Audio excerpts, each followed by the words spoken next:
రాష్ట్రంలో నేటి నుంచి జూన్ 12 వరకు ప్రజాపాలన ప్రగతి ప్రణాళిక పేరిట 99 రోజుల కార్యాచరణను అమలు చేసేందుకు సిద్ధమైంది తెలంగాణ ప్రభుత్వం. రేవంత్ రెడ్డి నేతృత్వంలోని ప్రజా ప్రభుత్వం మూడోసారి ఈ కార్యక్రమాన్ని ప్రతిష్టాత్మకంగా నిర్వహించబోతుందని సీఎంఓ ఓ ప్రకటనలో తెలిపింది.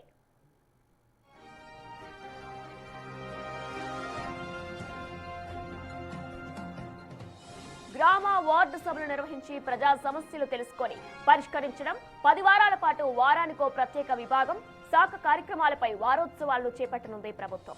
అన్ని జిల్లాల్లో ఉద్యోగ మేళాలు నిర్వహించి 1,00,000 మంది యువతకు ఉద్యోగ అవకాశాలు కల్పించాలని లక్ష్యంగా పెట్టుకుంది. ఇందిరా మహిళా శక్తి కింద కొత్తగా వ్యాపార అభివృద్ధికి అవకాశాలు గుర్తించడంతో పాటు అన్ని జిల్లాల్లో ఇందిరా మహిళా శక్తి భవనాలు ప్రారంభించనుంది.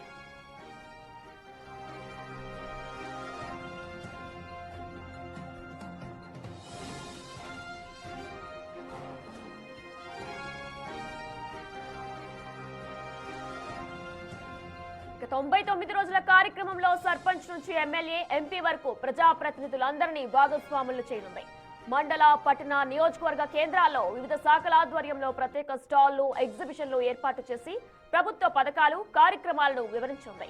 రాష్ట్ర ఆవిర్భావ వేడుకలకు ముందస్తు ఉత్సవంగా మార్చి 6 నుంచి ఈ కార్యక్రమాలు చేపట్టాలని నిర్ణయించి అన్ని జిల్లాల కలెక్టర్లు, ప్రభుత్వ విభాగాల కార్యదర్శులు, ముఖ్య కార్యదర్శులను ఇందులో భాగస్వాములు చేసింది.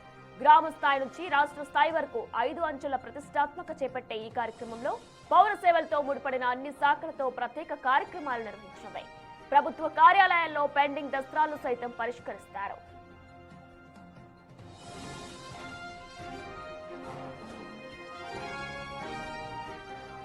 సీఎం రేవంత్ రెడ్డి నేతృత్వంలో ప్రభుత్వం అధికారం చేపట్టిన తర్వాత 2023 డిసెంబర్ 28 నుంచి 2024 జనవరి 6 వరకు ప్రజాపాలన, గ్రామ వార్డు సభలు నిర్వహించింది.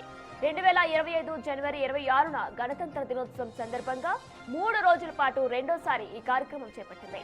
ఇప్పటికే 2 సార్లు నిర్వహించిన ఈ కార్యక్రమాల్లో గ్రామ వార్డు సభల ద్వారా ప్రభుత్వం నేరుగా ప్రజల వద్దకు చేరింది. ఆర్జీలు స్వీకరించడంతో పాటు క్షేత్రస్థాయిలో సమస్యలు తెలుసుకుంది. 2 విడతల్లో ప్రజల నుంచి వచ్చిన సూచనలు, సలహాలు, ఆర్జీల ఆధారంగా ప్రభుత్వం సంక్షేమ పథకాలు అమలు చేసింది. ఇప్పుడు మూడోసారి నిర్వహిస్తుంది.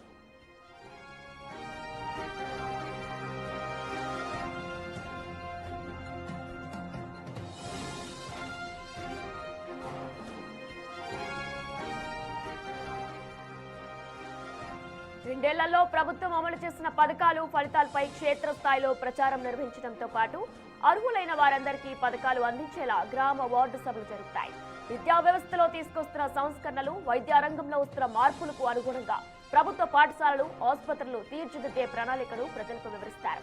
సోలార్ విద్యుత్ వినియోగాన్ని పెంచడం, ఈ విద్యుత్ ఉత్పత్తి ద్వారా ఆదాయ మార్గాలను ప్రజలకు వివరిస్తారు. స్థలాలు ఉండి ఇల్లు లేని నిరుపేదలందరికీ ఇందిరమ్మ ఇల్లు నిర్మాణానికి ఆర్థిక సహాయం అందించాలన్న ప్రభుత్వ లక్ష్యాన్ని 100% అమలు చేయడం, అర్హులైన కుటుంబాలకు రేషన్ కార్డుల పంపిణీ నిరంతర ప్రక్రియగా సర్కారు అమలు చేయనుంది. యువతకు నైపుణ్య శిక్షణతో పాటు ఉపాధి కల్పించే కార్యక్రమాలను కూడా 99 రోజుల కార్యాచరణ ప్రణాళిక ద్వారా చేపట్టనుంది ప్రభుత్వం.